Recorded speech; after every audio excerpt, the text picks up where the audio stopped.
What's up, guys? This is Taking the Field with Stevie Mack, and on this episode, I want to talk about what we're thankful for, both in the lacrosse community and in the game of lacrosse in general, and I thought that this topic seemed fitting as it's the day before Thanksgiving, and let's be honest, in 2020, you can't take anything for granted, and I think that's something that a lot of us all learn this year. And you just got to make the most of every day and every opportunity that you're given, because you don't know when it could all just go away one day. So I think that we all need to just take a moment to be thankful for the things that we have going into the final month and a half or so of this year.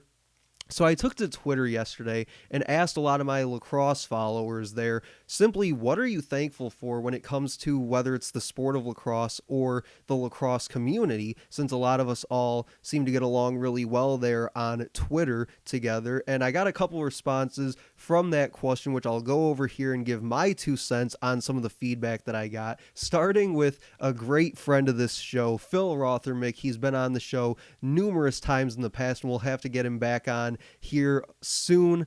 But he says, so thankful for the lacrosse Twitter. It has given me a platform to meet so many people and really get to know them. I've had some opportunities that I don't know I would have gotten without lacrosse Twitter. I love it, man. And I got to agree with that, because one of the things I'll talk about with one of my things that I'm thankful for with the lacrosse community is being able to do this show and do what I do and talk about the sport of lacrosse and the things that we talk about here on this show. I wouldn't be able to do it without the support of lacrosse Twitter and guys like Phil Rothermick. And another guy that I'll talk about right now is Jordan Johnson said, thankful for those who have worked and are continuing to use the sport to create change and push society forward as a whole. And if you remember back to about a month or so ago, I had Jordan on the show with me to talk about a article that he had written about the PLL and the MLL and the things that they did with social justice over the summer with their quarantine seasons. And he wrote about things like the MLL4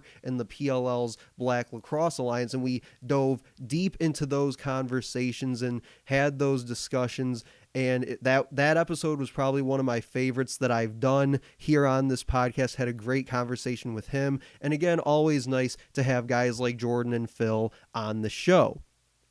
Now, Brian on Twitter says, I'm thankful for 3 great pro leagues that are keeping each other on their toes, referring to the MLL, PLL, and NLL. Also thankful for the 2 MLL and PLL quarantine tourneys. It really made lacrosse Twitter exciting for 3-ish weeks during scary times. The MLL, PLL truly brought us medicine, and also the new women's league. Obviously here Brian referring to the Athletes Unlimited announcing a new league in 2021 for women's pro lacrosse after the WPLL folded this summer due to financial reasons from COVID-19, but they will be back again in 2021, and I think that a lot of us are all thankful for that as the women get a chance to showcase their skills in their own professional league. And then finally, Coach Shrek, another great friend of this show, chimed in and said, I'm thankful for the PLL and Twitter because it has brought together some of the most passionate lacrosse fans under one roof. I'm able to share my passion for lacrosse with others and make an impact in the Twitter Lax community. And again, I really have to agree with that, because without the Lax Twitter community and guys like Coach Shrek,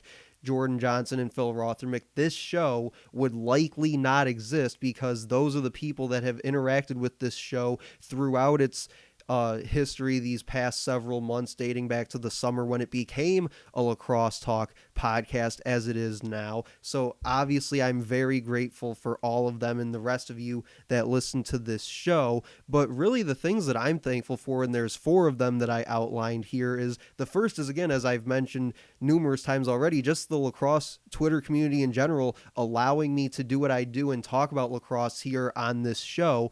But another thing was that this past summer I got back into playing again, as I previously played in 2017 at Oakland University here in the state of Michigan.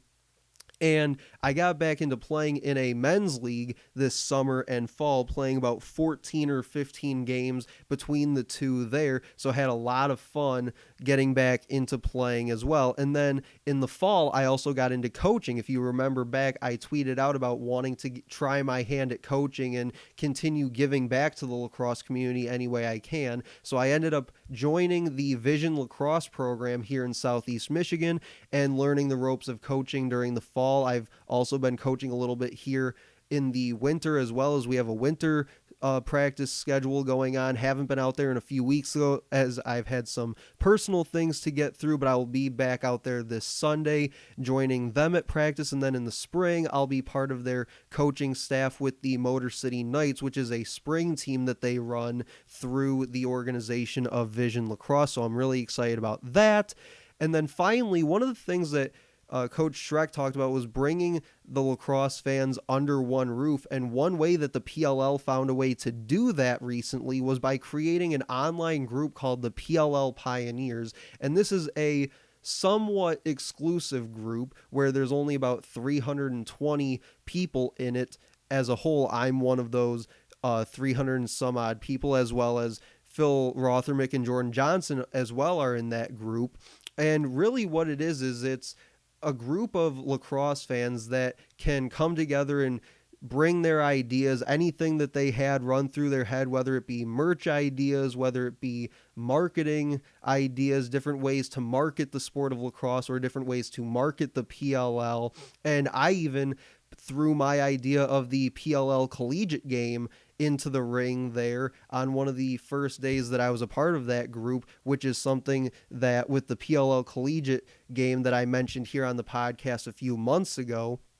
And so I've had a lot of fun being a part of that group and seeing a lot of the different ideas that all these people from around the country, and I believe we even have somebody from Ireland possibly, so even around the world in some cases, and the different ideas that they've come up with as well. And it's just a really cool and interesting group to be a part of. So those are the things that I'm most thankful for with lacrosse and the lacrosse community in general. And that'll do it for this episode of Taking the Field with Stevie Mac. Make sure to like, comment, and share on this post. Let me know what you guys are thankful for in the lacrosse community and with the sport of lacrosse in general. And that'll do it for me, guys. I'll talk to you later.